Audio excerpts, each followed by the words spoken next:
Let's go ahead and discuss a few of the bony landmarks on this bone here called the radius. Now, the radius is one of two bones found in your antebrachium or your forearm. And this is going to be the lateral bone, and that means it's going to be on the side that the thumb is on. So this bone here is going to be my radius. Now, there's only three bony landmarks I want to focus on. There's more than that, but with these three, we will actually be able to know a considerable amount about the radius, or at least in regards to why it is the way it is. And the first thing we're going to look at is this rounded portion here called the head of the radius. The head of the radius will plug into what's known as the radial notch on the ulna, and then it will spin back and forth like this.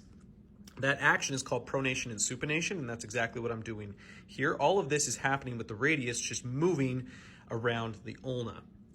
Now, just below it is a bump. This bump here, or it's really more than one bump because this is a tuberosity, this is the radial tuberosity.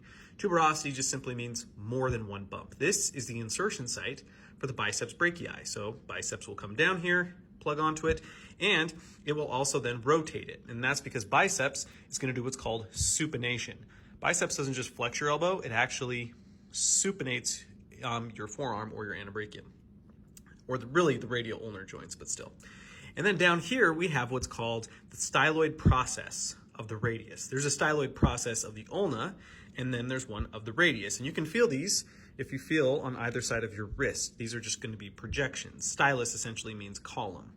Now, that means we can now determine if this is a right or a left, because the styloid process is always going to face laterally. Again, we're from anatomical position, and so that styloid process is going to be on the lateral side or my thumb side.